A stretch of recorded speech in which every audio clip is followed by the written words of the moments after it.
नमस्कार, सत श्री अकाल, राम राम सा, खंबा गणी, वणक्कम, प्रणाम। आप सभी का ऑल्टरनेट मीडिया में फिर से स्वागत है। हमारे साथ जुड़े हुए हैं जियो political expert and security expert RSN Singh sir. मुद्दा सभी को पता है, इस वक्त सिर्फ और सिर्फ भारत में एक चीज छाई हुई है। सब भूल गए हैं वक्फ, सब भूल गए हैं सुप्रीम कोर्ट, तो कुछ याद नहीं है। हमें सिर्फ याद है तो पाकिस्तान और पाकिस्तान की बर्बादी। इसी सिलसिले में कुछ एक बड़े इंटरेस्टिंग डेवलपमेंट्स निकल कर आए हैं। सर, हम जिस तरीके से डिस्कस कर रहे थे कि यहाँ पे 2 मैरीटाइम रूट्स हैं जिसके बीच में क्लैश का चल रहा है, और भी बहुत सारे पॉइंट्स, क्योंकि डेवलपमेंट्स इतनी फास्ट मूव हो रही हैं कि उनके साथ पेस रख पाना मुश्किल हो रहा है। Sir, a very warm welcome. बहुत इंपॉर्टेंट डेवलपमेंट्स आई हैं। Let's get started sir. आपके दर्शकों को मेरा नमस्कार, मेरा प्रणाम। और मैं आज बात करने वाला हूं जो कुछ भी हो रहा है पाकिस्तान के संदर्भ में, भारत और पाकिस्तान के संदर्भ में। और मैं फिर से मैं भारत के अंदर के पाकिस्तान के बारे में और विस्तार से चर्चा करूंगा, क्योंकि आप प्रॉक्सी वॉर में ये नजरअंदाज नहीं कर सकते। और शायद मैं इससे कतराता, लेकिन कल जब मैं एक टेलीविजन डिबेट पे था तो वहां पर एक नेशनल कॉन्फ्रेंस की एक स्पोक्स पर्सन थी। तो जो उनके तेवर थे और जो उनका अंदाज था वो वही वाला था, 370 के पहले वाला, या उसी दौर की बू आ रही थी जब पत्थरबाजी होती थी और सेपरेटिज्म था। और उनको कोई सहानुभूति, अंदर से कोई सहानुभूति नहीं थी। जो हमारे 27 हिंदू लोग मारे गए उसके बारे में कोई किसी तरह की संवेदना नहीं देखी गई, क्योंकि वो एक परफेक्टरी वे में आप बोल दे कि हमने नहीं ऐसा, ये इंसानियत के खिलाफ ये है और वो है। वो तो आप रोज सुनते हैं ना, सभी से आप एक बात वो सुनेंगे कि एक इंसान का कत्ल है, ये उसके बराबर। उसके बाद क्या बोला गया है वो आपको नहीं बताएंगे वो। और वो किताब की वो जो अंश है जिसमें केवल काफिरों के मारने की बात कही गई है, वो अंश आपको नहीं बताएंगे। तो इसी तरीके से ये बचपन से ही ऐसे इनकी ट्रेनिंग है।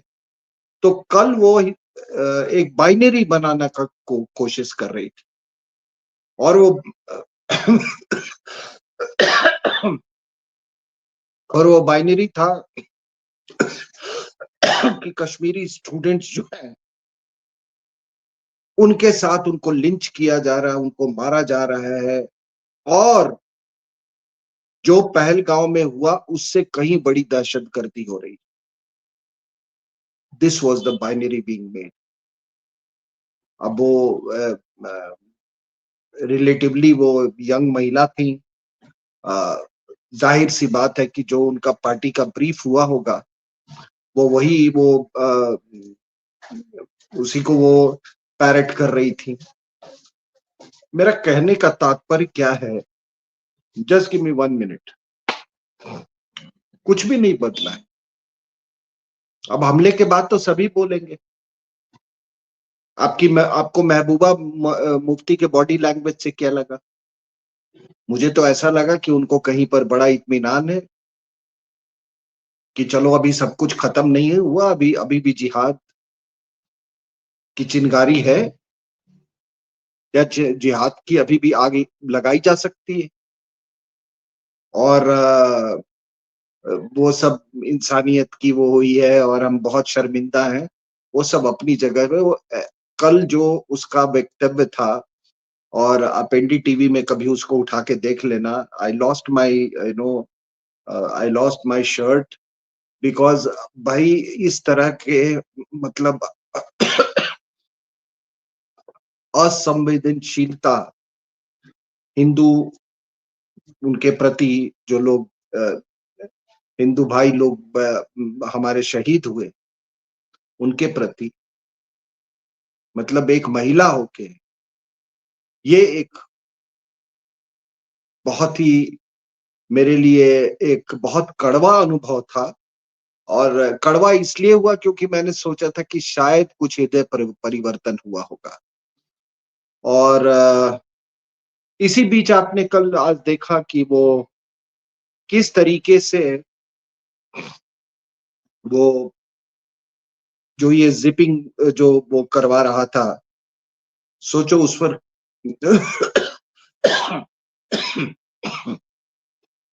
उस पर कितना भरोसा करके ये टूरिस्ट जाते हैं। और वो आदमी कैसा दिख रहा था मैडम? वो बिल्कुल नॉर्मल सा, जैसे कि कोई जेन्युइन टूरिस्ट ऑपरेटर हो। कौन शक करेगा उसको? और और सब उसने बहुत यहाँ पे इत्मीनान से, as if they had some backing, बहुत इत्मीनान से, उसको बहुत उसको आराम से। उसको उसको वहां से और वो कितने दिन से इस बिजनेस में होगा? क्योंकि ये बिजनेस को मास्टर करने में भी कुछ समय लगता है। और वो कितने इत्मीनान से, आपने बिल्कुल सही कहा, उसको उसने रिलीज किया। और जैसे ही वो थोड़े डिस्टेंस पे गया, ये 2-3 बार अल्लाह अकबर बोला, दैट वाज अ सिग्नल कि आप फायर खोलो। तो मैं अगर ये कहूं कि वो सिंबलाइज करता है एक आम कश्मीरी को, I will not be wrong, I will not be wrong. 90 के दशक में आपने निकाल दिया उनको, हिंदूज को वहां से, देवर हाउंडेड आउट।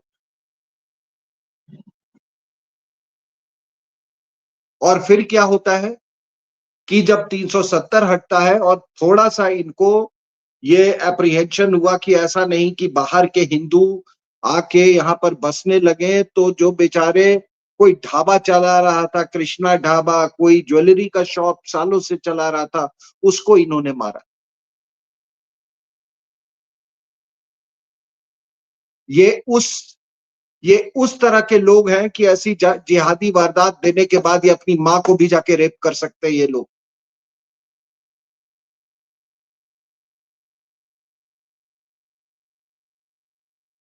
जो अपनी मातृभूमि की को मैं लहूलुहान कर सकता है, वो अपनी मां का रेप क्यों नहीं कर सकता है?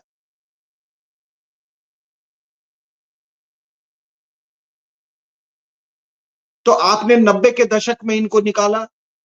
फिर आपने बेचारे, जो जब ये 370 हटा तो जो ब्रिकलिन में जो काम करते थे उनको भी मारा आपने, कि कहीं ये ना बच जाए। तो ये क्या संस्कृति है मैडम? ये क्या नैरेटिव है कि तुम यहां के बासिंदे नहीं हो सकते?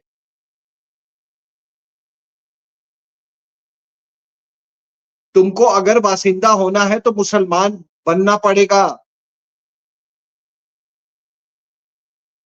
और ये नहीं है, इनको कश्मीरी और कश्मीरियत से कोई मतलब नहीं है। अगर कश्मीरियत ही अगर एक एक फैक्टर होता, तो ये बताइए कि इन्होंने वैली में रोहिंग्यास को कैसे बसाया है? वैली के आसपास कैसे बसाया? 4 स्टेट वो पार करके आए।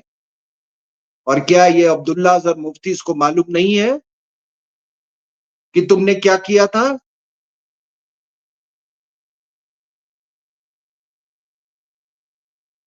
और हमारा ये देखिए कि ये जब भी ऐसी कोई वारदात होती है ना, तो ये बाइनरी कुछ दिन के बाद ये तैयार होने लगते हैं। जैसे इस नेशनल कॉन्फ्रेंस की ये जो स्पोक्स पर्सन है, जिसने बाइनरी बनाने की कोशिश की, बाइनरी बनने लगता है। फिर लोग इंडिया के हिंटरलैंड में अपने अपने वोट बैंक को ये करने लगते हैं। फिर उसको क्या एक चिरंगू साहब है, वो बड़ा अच्छा कहते हैं। वो पनून कश्मीर के हेड्स पनून कश्मीर, वो कहते हैं कि हमारे यहाँ क्या हुआ है कि ये दहशत जिहादी दहशत गर्दी को ट्रिविलाइज किया गया है, सेक्युलराइज किया गया है, नॉर्मलाइज किया गया है इस्लामिक टेररिज्म को।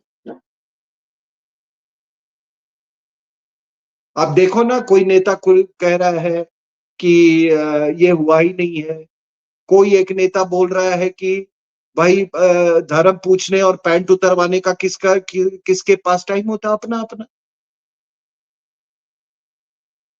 क्योंकि तुम्हारा बेटी दामाद तो था नहीं।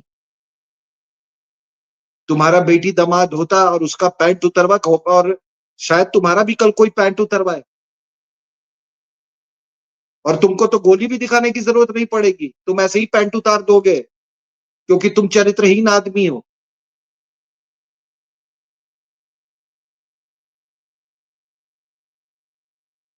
तो what I am trying to say कि ये देखिए, ये बाइनरी, ये साइकिल जो अभी देख रहे हैं आप, कुछ क्वार्टर से पाकिस्तान से बात करनी होगी। अबे बता किससे बात करे? आसिम मुनीर से, बिलावल भुट्टो से, शाहबाज शरीफ से, किससे बात करे? हाफिज सईद से, किससे बात करे?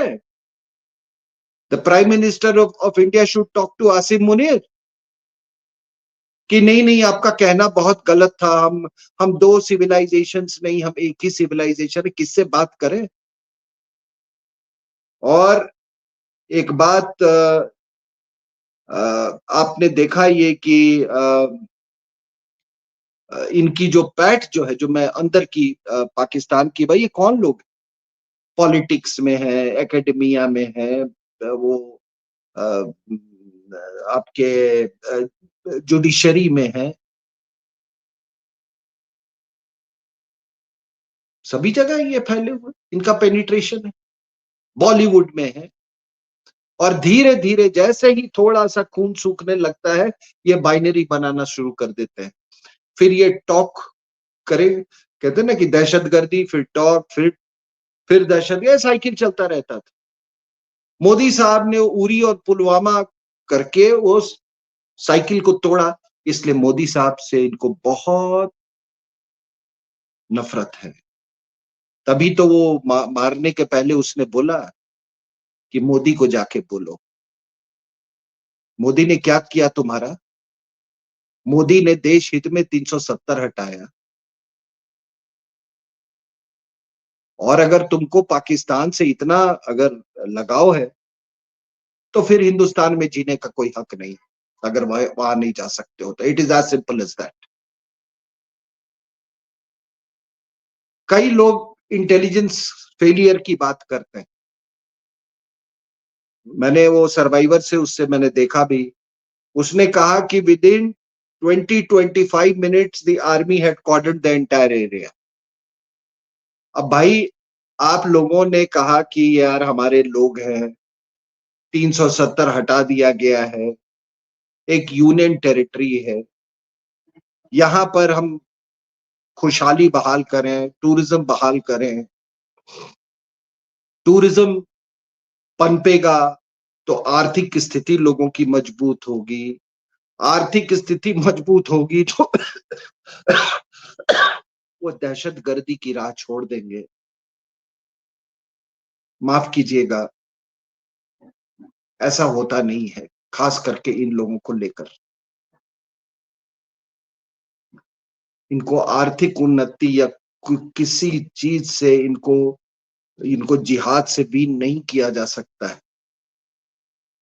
तो हमारा सोचना कोई गलत नहीं था, हमने इन लोगों को अपना समझा, क्योंकि ये भी लोग बहुत सारी चीजें बेचने आते हैं ना नीचे, रिक्शे पे और ऑटो पे, और उसमें करके घर घर जाते हैं। आप कोई होटल नहीं है, कहीं भी आप चले जाओ, east west north south centre, आपको हर 5 स्टार होटल में एक कश्मीर का शॉप मिलेगा। तो हमने तो इनको अपना समझा। तो क्या अपना समझना, टूरिज्म प्रमोट करना, क्या संगीन के बंदूक के साए में हो सकता है? आप बताइए। लेकिन मैं तो हैरान हूं, एक महिला है जो कि उस हमले में बच गई, जिनका नाम है एकता तिवारी। उन्होंने सारा कुछ बोला, बयान किया, क्या हुआ। तो हमारे एक फौजी भाई, अच्छा वो फौजी भाई जो है आपको बताता हूं, वो श्रीनगर के उधर ही के रहने वाले, वैली के। उनको मार के भगा दिया गया है वहां से, और वो आकर रहते हैं जम्मू में। और वो कहने लगे कि नहीं, उसने, मैं तो गया था अभी, बड़ा अच्छा था, सब कुछ बड़ा अच्छा था। हाँ, और इस महिला को ये कश्मीरी कैसे समझ में आ गया। अब इस फौजी भाई को अगर इतनी अकल नहीं है और इतना भी ज्ञान नहीं है, कि वो तो अपने हैंडलर से बात कर रहा था यार। हैंडलर उसका पाकिस्तान में बैठा हुआ था। फिर मुझे बताना पड़ा कि आज पाकिस्तान में कोई कश्मीरी बोलने वाला नहीं है, आपको मालूम है madam? It's a biggest myth.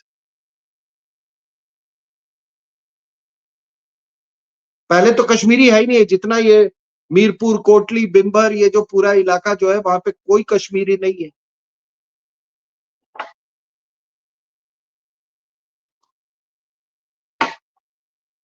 तो आप अपने ही सर्वाइवर्स को अगर आप इस तरीके से, अगर आप डाउट करते हो, तो फिर तो आपकी अ, जो इंटेलेक्चुअल और मॉरल परवरिश है, तो उसी में कमी है।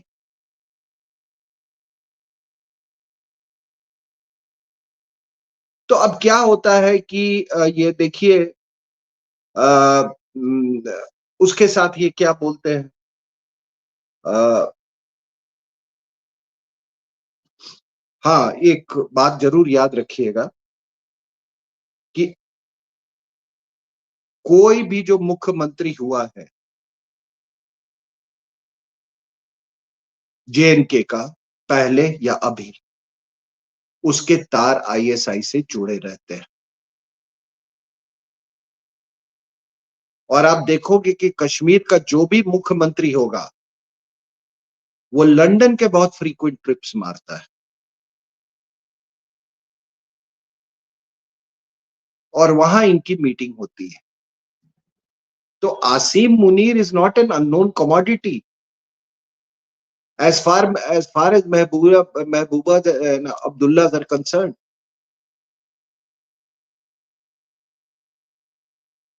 आसिम मुनीर के, इनके लगातार इनके डायरेक्ट और इनडायरेक्ट वो थे। पुलवामा का हमला करवाया, और बड़ा टारगेट जो सिलेक्शन जो था, वो बड़ा सोच समझ के उन्होंने किया था। वो अपने सीआरपीएफ के जवानों पर किया था उन्होंने। और ऐसा था कि वो भारत के अलग अलग कोने से लोग आए हुए थे। तो लाशें जब एक साथ जाती हैं भारत के हर कोने में, तो उसका अपना एक पॉलिटिकल रिपरकशंस होता है। उसी को दहशतगर्दी करते हैं। तो उन्होंने फैक्टर नहीं किया था। ये आसिम मुनीरी था मैडम, इसने फैक्टर नहीं किया कि Modi will go in for Balakot strike. और इस बार इसका क्या कैलकुलेशन था कि यहां जो इसके लोग थे, उन्होंने कहा कि ये कर दो इसको। एक तो आपकी हालात बहुत खराब है पाकिस्तान में, फौज को लेके, बलूचिस्तान को लेके, टीटीपी को लेके। दूसरा, हमारे यहां बहुत बेचैनी है कि मैं शेख अब्दुल्ला का पोता, फरूक अब्दुल्ला का बेटा, हमारी जागीर को यूनियन टेरिटरी कहा जा रहा है।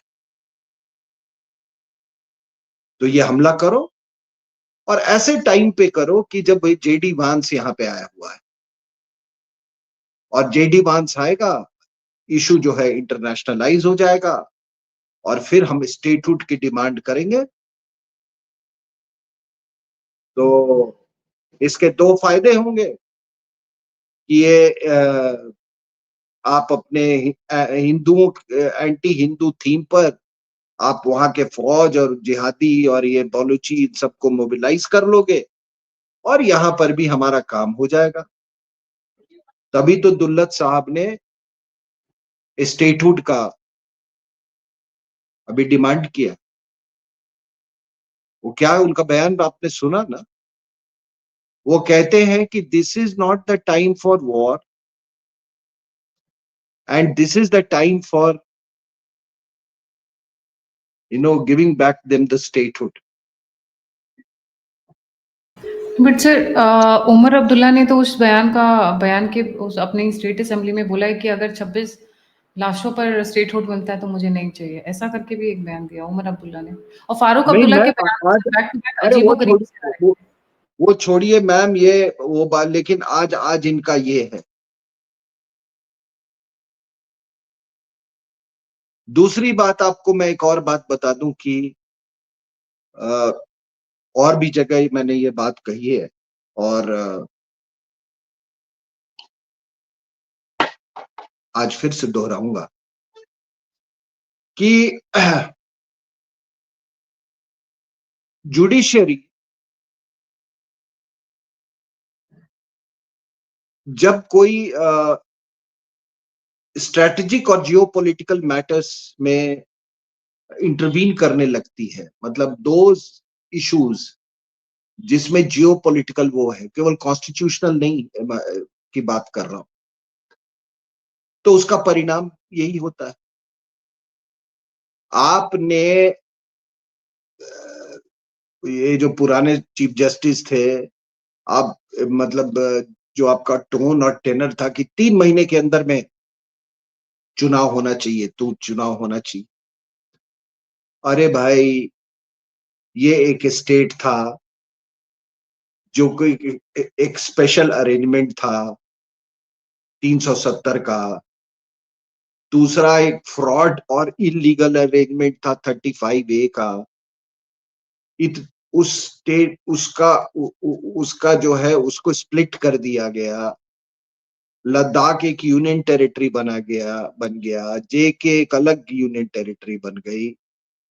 भाई उसको पॉलिटिकली, सोशियोलॉजिकली, डेमोग्राफिकली उसको इवॉल्व करने का कुछ तो टाइम देते आप। तो कुछ लोग मेरे से आर्ग्यू करे थे, नहीं ये तो कॉन्स्टिट्यूशनल मैंडेट है, इलेक्शन तो बिल्कुल का कॉन्स्टिट्यूशनल मैंडेट है, लेकिन here was a special case. आपने 35A के उसमें इतने, आप तो कहते ना 9 बेंच बैठ जाते हो जाके, आपको कभी 35A के बारे में किसी ने बताया नहीं था?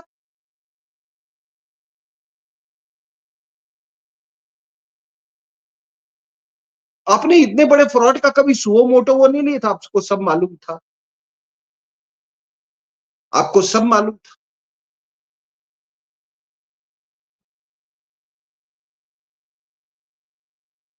तो कभी कभी क्या होता है ना कि ज्यादा किसी इंस्टीट्यूशन को ओवरबोर्ड नहीं चले जाना चाहिए। दूसरा क्या है कि मैं कह रहा था कि जो एकेडमिया और पॉलिटिक्स में तो हमने बहुत देखा मैडम। आपको तो याद होगा ना कि बिहार का मुख्यमंत्री जा रहा है, सोचिए, पाकिस्तान विजिट पे। अभी प्रेजेंट वाला भी गए थे, वो पहले वाले भी गए थे, ठीक है। इलेक्शन में ओसामा बिन लादेन को लुक अलाइक को लेके घूम रहे हैं। वो सब क्या था मैडम? और फिर कहेंगे बिकॉज उनको ये मालूम था और आज भी मालूम है कि पाकिस्तान जाने से, पाकिस्तान की सेवा करने से, पाकिस्तान का गुणगान करने से हमारे मुस्लिम भाई लोग खुश हो जाते हैं।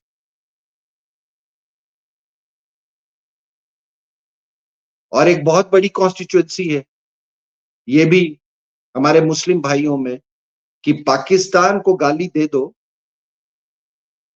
और बाकी अपना इस्लामिक जिहादी एजेंडा चलाने लगो, तो वो भी एक तरीका है।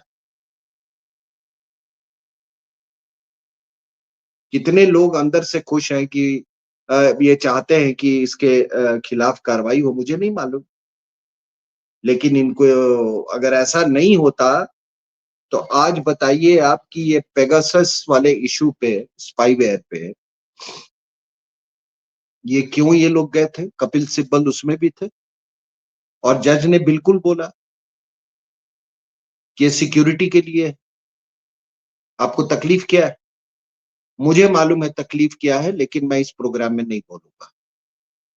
एक जिम्मेदार भारतीय नागरिक होने के कारण मैं ये नहीं बोलूंगा कि इनका प्रॉब्लम क्या है, लेकिन प्रॉब्लम इनका बहुत बहुत बड़ा प्रॉब्लम है, बहुत बड़ा प्रॉब्लम है। और मैं न्यायपालिका को इसके लिए मैं बहुत बहुत मैं धन्यवाद देता हूं कि ये जो कुछ हमारे यहाँ जुडिशियरी में जो इतने बड़े बड़े पाकिस्तान के प्रॉक्सीज जो हैं, वो आज उनको एक बहुत बड़ा झटका लगा है। ये तीस्ता सीतलवाद क्या थी madam? Isn't she a Pakistani proxy? रात को डांस देखते समय आप उठ के पहले 2 जज का बैठाते हैं, फिर 3 बेंच बैठाते हैं। What was it? You are catering to a Pakistani proxy ना। याकूब मेनन के लिए आप जब वो खोलते हैं तो आप you are catering to a Pakistani proxy. तो ये जो अंदर का जो पाकिस्तान है, ये इतना अ, इतना खतरनाक है।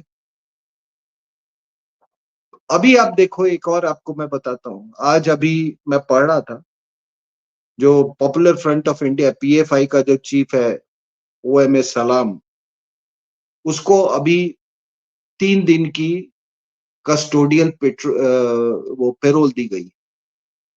क्या भाई? तो इनके बेटी का से रिलेटेड कुछ लेट उनकी डॉटर है, उनसे रिलेटेड कोई पुण्यतिथि से कुछ रिलेटेड कोई फंक्शन। जिस आदमी ने दिल्ली राइट्स को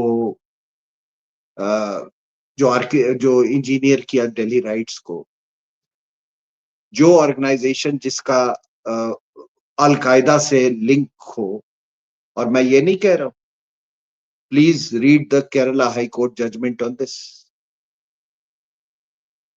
जो लोग की ताल्लुकात आईसिस से है, जो लोग यहां से रिक्रूट करके जिहादियों को हिंदुस्तान से आईसिस में अफगानिस्तान और वहां भेजते थे, जिनका इनडायरेक्ट लिंक्स लव जिहाद पे है, और दिल्ली का राइट्स का तो मैंने बोला ही, उसको आज आपको इतनी दया आ गई? This is the Pakistan with in. और एक मैं आपको बता दूं कि इसमें हुआ क्या, उल्टा क्या पड़ गया मैडम। इनको उल्टा ये पड़ गया कि जेडी वांस यहाँ आएगा, उसके रहते हुए हम ये काम कर जाएंगे। और इतनी कहां दम हिंदुस्तान में और मोदी में कि जेडी वांस के रहते हुए कोई कार्रवाई करे। बाकी जो वो जाएगा 5-6 दिन के बाद, तो अब जिसको जो फॉलो आउट होगा हम मैनेज कर लेंगे। हमारे लोग तो हैं ही वहां पे। इनको दिल्ली दंगों से हिम्मत मिल गई थी सर। जी। तो इनको लगा कि ये क्या करेगा, ये कुछ नहीं, तो इसने कर दिया। बोला, मैंने समझाया ना कि यहाँ ये जो कश्मीरी और जो गैंग जो इंडस्ट्री जो है, वो इंडस्ट्री बंद कहाँ हुई है? वो इंडस्ट्री तो वही चल रही है ना। उस समय भी इस इंडस्ट्री में यही लोग थे। दुल्लत साहब हुए, महबूबा मुफ्ती हुई है, वो तो ये सब उस इंडस्ट्री के वो थे। जॉर्ज सोरोस एंड गैंग, ये थे। तो इनको ये लगा कि ये अमेरिका का वाइस प्रेसिडेंट इंडियन सॉइल पे है, और ऐसा नहीं हो सकता है, वो कुछ कार्रवाई नहीं करेगा। आपको याद, एक बात बता दूं कि 1953 में जब एइजनहावर प्रेसिडेंट थे, तो निक्सन को ऐसे ही भेजा था when he was vice president. तो उस समय बोला कि तुम 2 महीने का दौरा करके आओ ये साउथ और साउथ ईस्ट एशिया में, और अमेरिका का इन्फ्लुएंस बढ़ाओ so that communism is contained. तो वो यहाँ आए थे, and he was the first dignitary, political dignitary from any state to address the joint session of parliament। ठीक है, तो वाइस प्रेसिडेंट ऐसे ही नहीं आता है।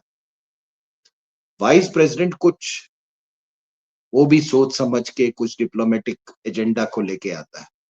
तो ये इन्होंने सोचा कि ये तो कुछ कर नहीं पाएगा, लेकिन मोदी ने जो वो कर दिया कि इन लोगों को कल्पना में ही, इन्होंने कल्पना नहीं की थी उसकी।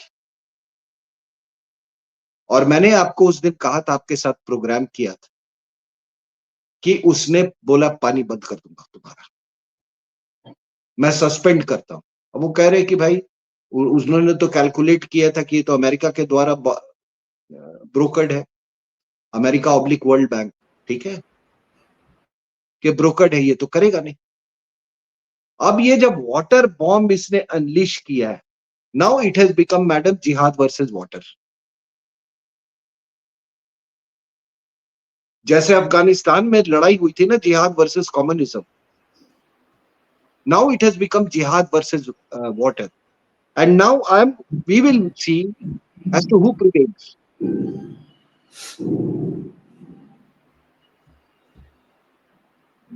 और इसका जो इम्पैक्ट जो है, आपको मैं बता रहा हूं कि इसका सबसे बड़ा इम्पैक्ट, इमीडिएट इम्पैक्ट जो होगा वो पीओजेके में होगा।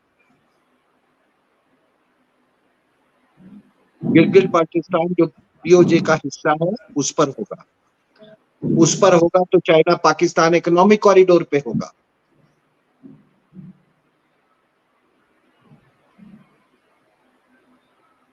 और जब चाइना पाकिस्तान इकोनॉमिक कॉरिडोर पे होगा तो आपको मालूम है फिर इसका आईमेक पे होगा, और आईमेक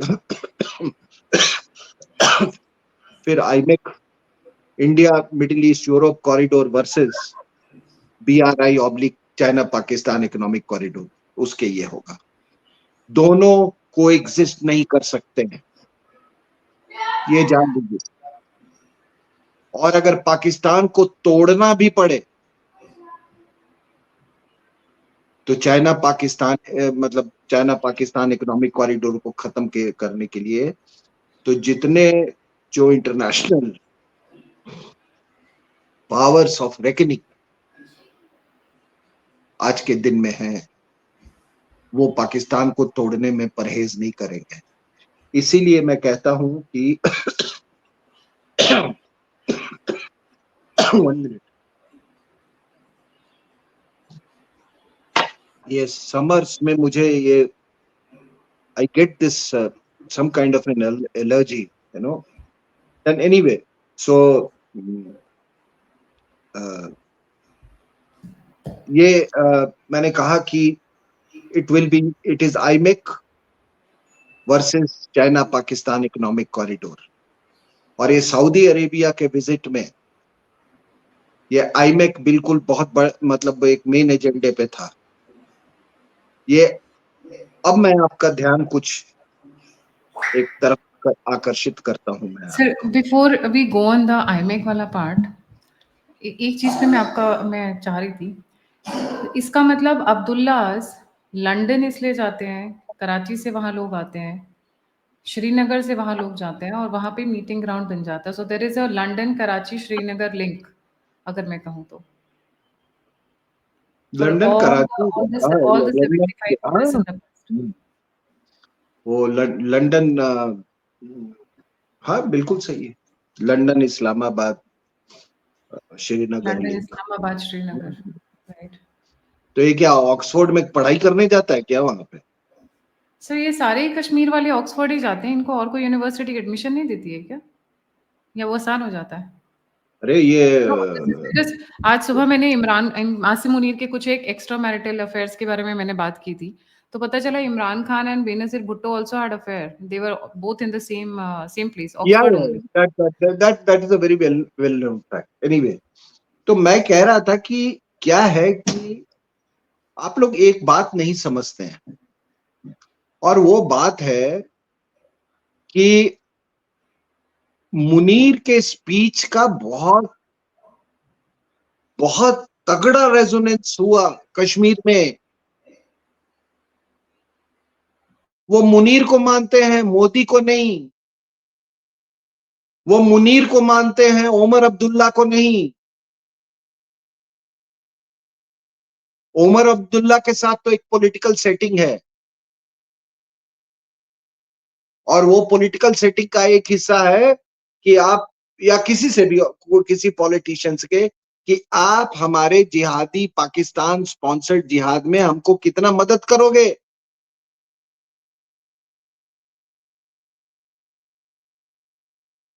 फिर उसमें फिर उसमें वो कॉम्पिटिटिव, तो ये होता है मैडम, ये कॉम्पिटिटिव मोड में आ जाते हैं। आप एक बात बताओ, जिन लोगों ने रोशनी एक्ट बनाया, जिन लोगों ने जम्मू में वो इस्लामाइजेशन करने की कोशिश की, जिन लोगों ने कठुआ रेप केस फैब्रिकेट किया, जिन लोगों ने रोहिंग्यास को बसाया, आप सोच रहे हो कि वो पेट्रियट लोग हो गए?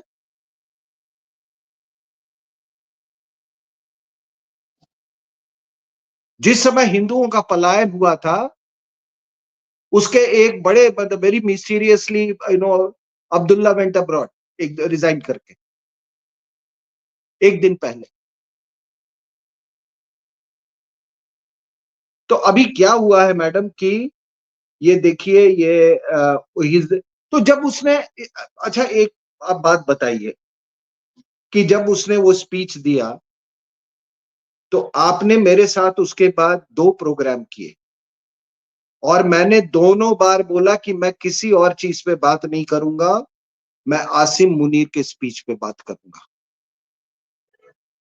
और मैंने आप ही के साथ नहीं किया, जितने जो जो फोरम्स पे मैं जाता हूं, किसी ने कहा इंडिया, भूटान, नेपाल इस पे, बांग्लादेश, बोले नहीं, I talk on Munir because I knew what was coming. मतलब कमिंग इन द सेंस कि कुछ ये करने वाला, बिकॉज आई नो कि इसका रेजोनेंस क्या है। जितना उनको मोदी से मोहब्बत है ना, कि जा अपने मोदी को बता दे कि तेरे हस्बैंड को मार दिया, उतना ही मोहब्बत उनको आसिफ मुनीर के लिए है। ये फैक्टर करके चलना होगा। दूसरा क्या है मैडम कि मैं कह रहा था, China Pakistan economic corridor versus IMEC, कोई सवाल नहीं उठता है कि चाइना पाकिस्तान इकोनॉमिक कॉरिडोर बने, and that is the undoing of Pakistan. Pakistan 1991 में भी सर, जब कश्मीर में जीनोसाइड हुआ था, तो ये अब्दुल्लास भाग लिए थे। I was while you were talking sir, I was trying to figure out when was the last time Abdullahs went to London. This is a big C, we always knew कि कुछ गड़बड़ है उधर अब्दुल्लास के साथ में, ये तो क्लियर कट है। एंड दुल्लत ने तो अपनी बुक में लिखा है सर, दुल्लत दुरानी, इन्होंने जो बुक लिखी है, जॉइंट बुक लिखी है, उसमें तो फारूक अब्दुल्ला, अमर अब्दुल्ला के बारे में कसीदे पढ़े हैं इन्होंने। दैट शोज कि madam how much compromise the madam Abdullahs are. ये दीज पीपल, ये इन लोगों का हाथ है हिंदू जेनोसाइड में। और ये जो आपने जो 27 जो देखा, वो क्या था? Isn't it Hindu genocide? और मैडम मैं मानता हूं, मैं फिर से बोल रहा हूं ये, कि जेनोसाइड से कहीं खतरनाक है डिनायल ऑफ जेनोसाइड।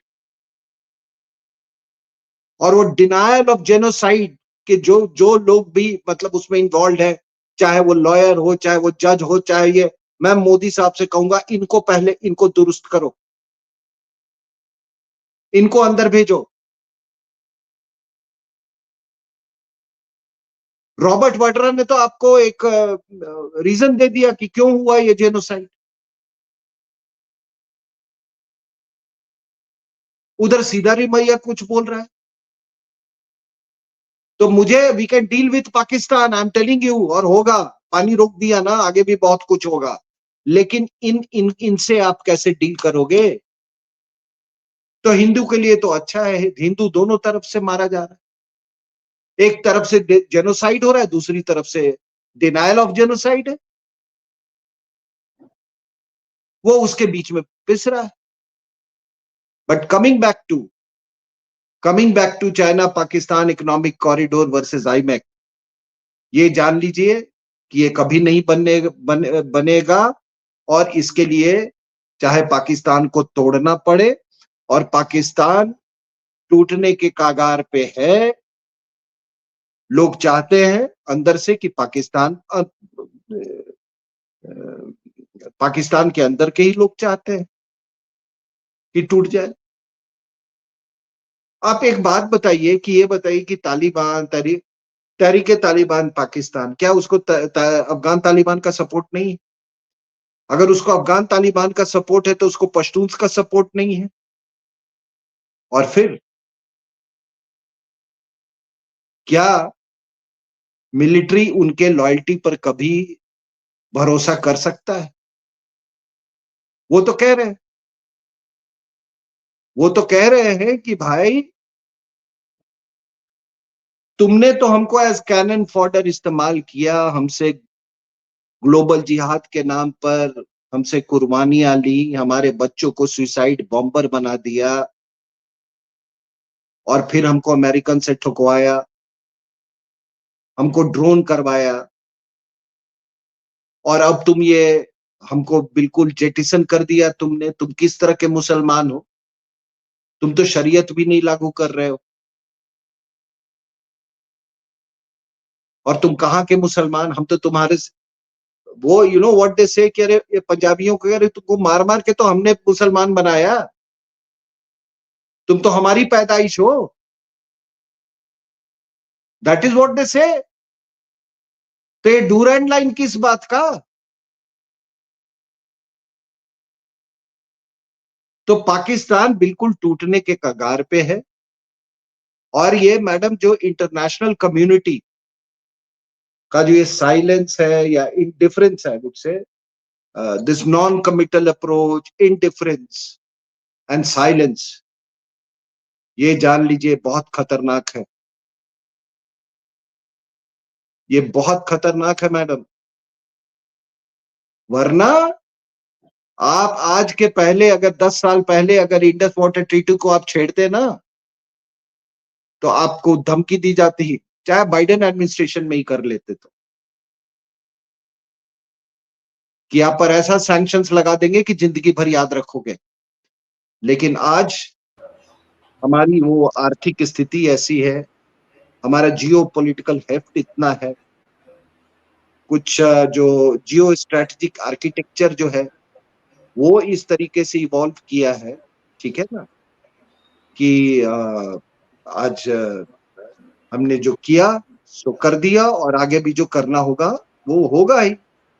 मैं आपको एक अगले 2 मिनट में एक बड़ी अच्छी चीज, एक किसी ने मेरे को भेजा, it's gone viral on social media. एक सेमिनार है, उसमें एक डॉक्टर कैसर बंगाली, तो वो क्या बोलते हैं, वो कह रहे हैं कि देखिए कि जो पाकिस्तान मैं जानता था वो पाकिस्तान अब एग्जिस्ट नहीं करता है। ध्यान से सुनिएगा मैडम इसको, कि जो पाकिस्तान मैं जानता था वो पाकिस्तान में अब नहीं एग्जिस्ट करता है। Two windows have closed. एक है इकोनॉमी विंडो। वो कह रही कि आज पाकिस्तान के, कह रहे हैं कि पाकिस्तान के प्राइम मिनिस्टर का फाइनेंस मिनिस्टर का सबसे बड़ा चुनौती है कि वो कहां से लोन लाए कि जो पिछला लोन है उसको पूरा कर सके। फिर वो कहते हैं कि हमारे जो बैंकिंग सेक्टर है 80% फॉरेन ओन्ड है, टेलीकॉम सेक्टर जो है वो 100% ओन्ड है। और बोला कि अब हमने एयरपोर्ट्स भी दे रखे हैं, तो हमारी तो सॉवरेनिटी खत्म हो गई। इकोनॉमिक सॉवरेनिटी पूरा वो सऊदी अरेबिया, यूएई तमाम तो वो तो इकोनॉमिक विंडो की बात की। उन्होंने फिर ये भी कहा, और बड़े ध्यान से सुनिएगा जो मैं सीपेक और आईमेक की बात कर रहा था, कि हमारा सिक्योरिटी विंडो भी बंद हो गया, क्योंकि कोल्ड वॉर खत्म हो गया। 75 साल में से 60 साल हमने ये कोल्ड वॉर के आर्किटेक्चर को बहुत कैश किया। उस समय सोवियत यूनियन था, अंग्रेजों को पाकिस्तान की जरूरत थी, अमेरिकन को, ठीक है, और हमको जिसने पैसा दिया हमने उनके लिए काम किया। पैसा डॉलर्स कभी ग्रीन एनवेलप में आता था, कभी ब्लू एनवेलप में आता था, और अब सोवियत यूनियन रहा नहीं, रशिया से confrontation, despite the Ukraine war, west का कोई ऐसा अमेरिका का कॉन्फ्रंटेशन नहीं है, ठीक है, रशिया के साथ। वो कहते हैं कि अब कॉन्फ्रंटेशन चाइना के साथ, ठीक है, और ये जियो स्ट्रेटेजिक आर्किटेक्चर में बदलाव हुआ है।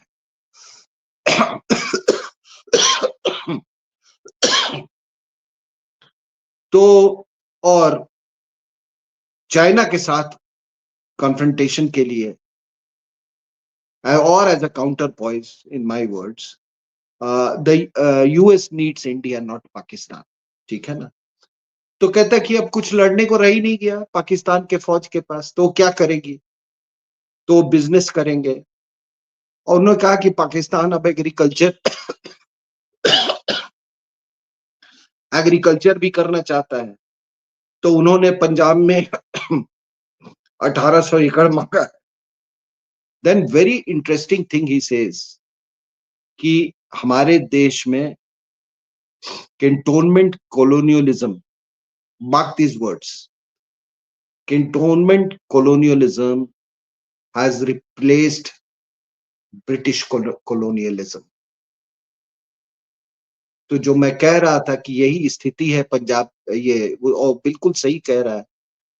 और ये सॉरी,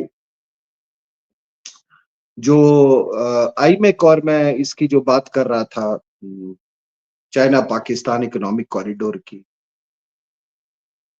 ये जो सॉरी, गाजा में जो आप कह रहा था कि देखिए ये जो गाजा में it was engineered by the Chinese, उन्होंने भी कहा कि आईमेक नहीं बनने देंगे।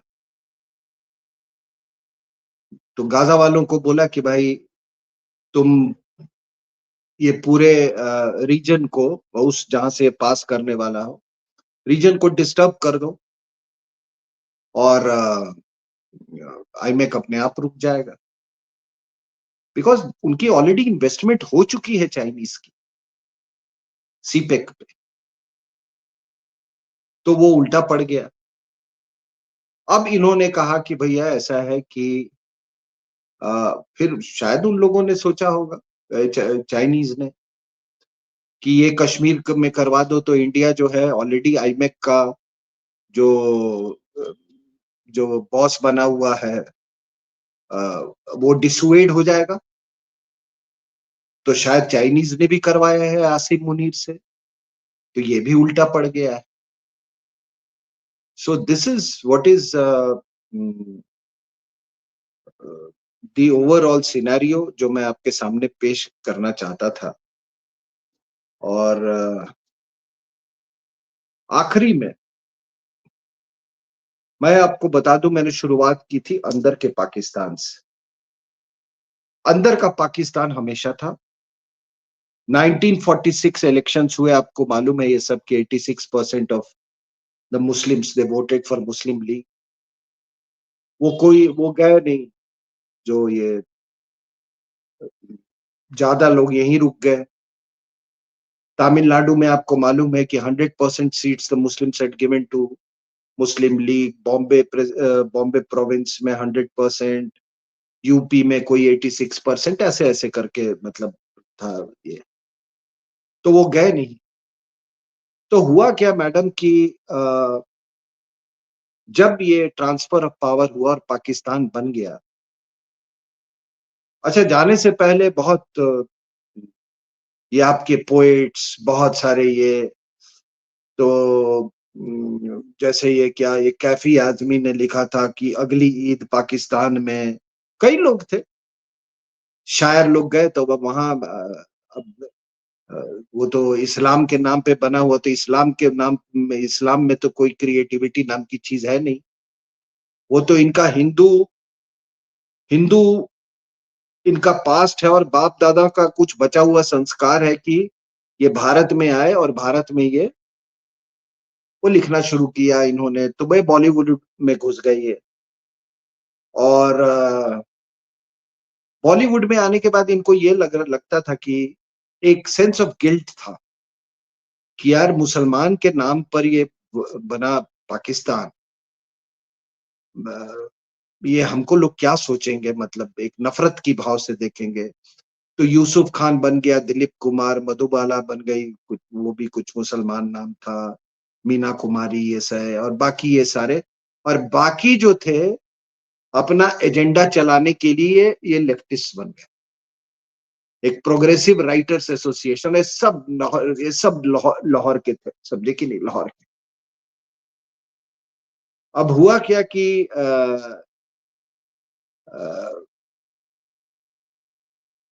ये सिलसिला चला 71 तक। देवर ऑन द बैकफुट, एक इनमें गिल्ट था, देवर ऑन द डिफेंसिव। 71 की लड़ाई के बाद इनको कहा कि अब हमारा गिल्ट खत्म, पाकिस्तान के दो टुकड़े हो गए, अब हमको कोई ये नहीं करेगा, ठीक है, हम अब हमारा हमको डिफेंसिव पे भी नहीं रहा। That is when they started getting aggressive. और फिर 80s में आके आते आते इट ट्रांसलेटेड इनटू टेररिज्म, ठीक है ना। लेकिन ऑल थ्रू क्या है कि ये जो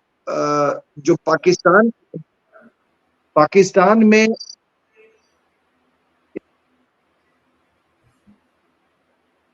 मैं कह रहा था कि उसके बाद से क्या हुआ कि ये फिर धीरे धीरे धीरे वो दैट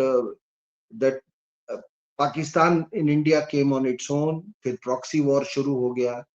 एंड ऑल थ्रू ये जो लाहौर गैंग जो है ना, दिस हिंदूज फ्रॉम लाहौर, ये इनको मॉरल लीडरशिप, इनको इनको बैकिंग देते रहे। आपके लिए चाहे वो कुलदीप नैयर हो, चाहे ये अपने जुडिशरी में हो, ये सब लाहौर गैंग से। इन लोगों ने कभी कभी भारतीयता पनपने ही नहीं दी इन लोगों ने। कोई आके वहां से कहता है मैं या स्ट्रगल किया, 2 रूम के मकान में था, तो अभी तुम वहां से मार के सब मार के भगाए हुए हैं वहां से। तो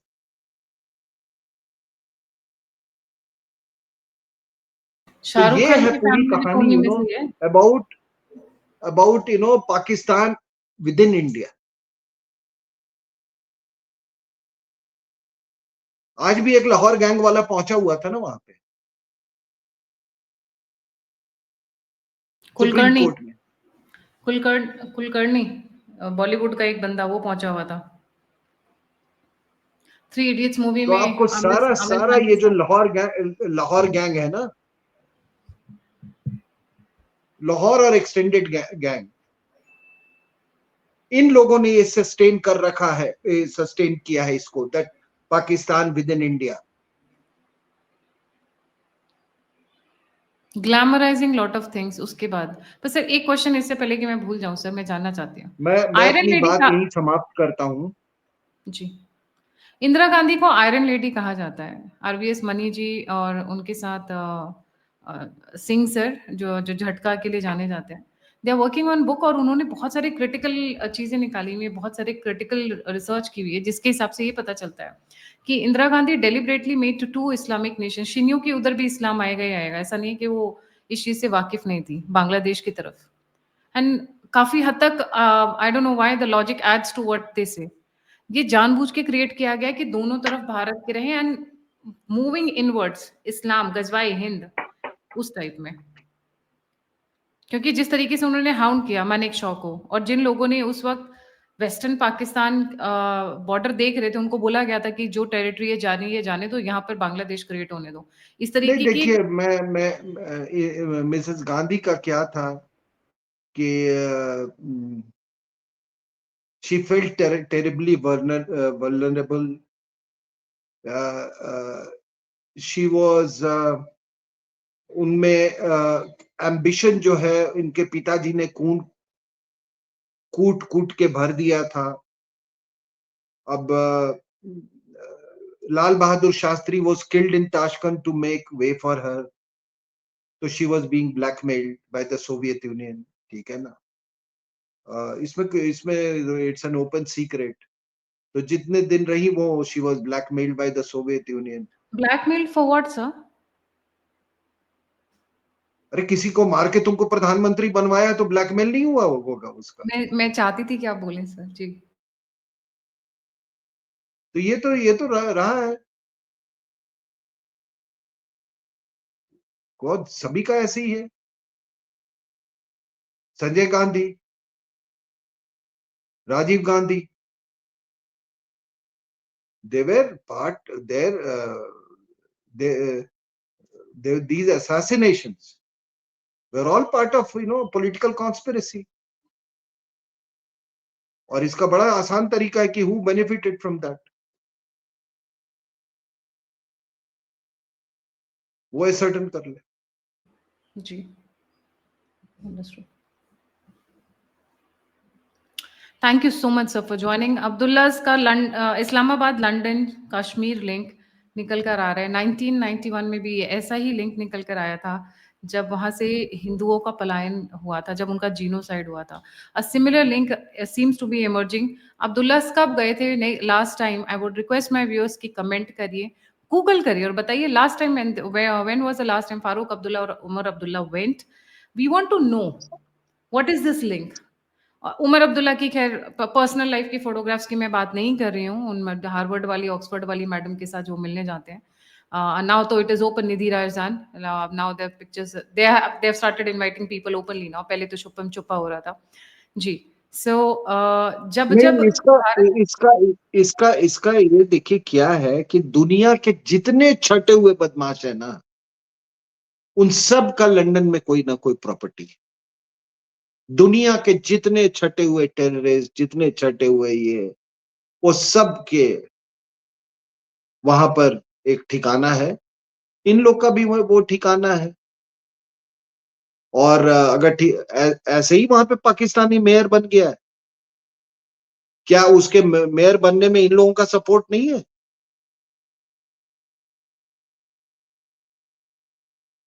क्या है ना मैडम कि देखिए, ब्रिटिश तो लूटपाट के उनको खाने की आदत है शुरू से ही, वो आदत बदली नहीं है। तो अब लूटना पाटना क्या है?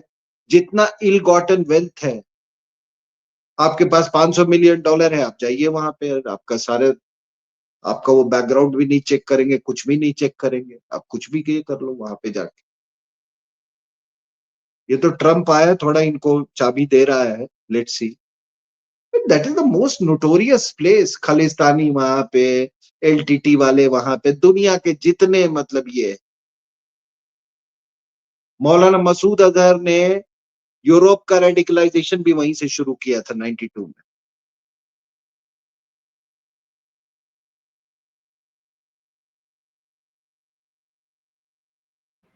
बिल्कुल सही।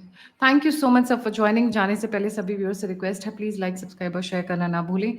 और अगर आप कंट्रीब्यूट करना चाहते हैं, फीडबैक देना चाहते हैं, मुझसे जुड़ना चाहते हैं, तो सभी के सभी लिंक्स डिस्क्रिप्शन बॉक्स में। इसी के साथ जय हिंद, जय श्री राम, हर हर महादेव। Thank you sir. चलिए।